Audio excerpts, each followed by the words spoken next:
আজকে সন্ধ্যায় কি খেলাম চলুন আপনাদের সাথে শেয়ার করি। প্রথমে ছিল ড্রাগন ফল। ড্রাগন ফল অনেকের কাছে ভালো লাগে, আবার অনেকের কাছে ভালো লাগে না। আমার তো ড্রাগন ফলের চেয়ে কদবেল বেশি পছন্দ। এনেছিলাম ঝালমুড়ি।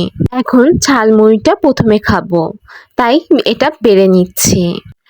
ঝালমুড়ি কার না পছন্দ, আমার অনেক পছন্দ।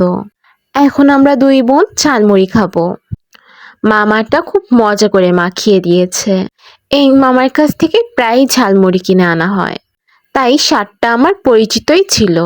বরাবরের মতোই মজা। আর এনেছিলাম তিলের খাজা। এইটা আপনারা চিনেন কিনা তা আমি বলতে পারবো না, কিন্তু আমাদের এখানে প্রচুর ফেমাস। আমার আম্মু তো তিলের খাজা খুব পছন্দ করে, আর আমিও।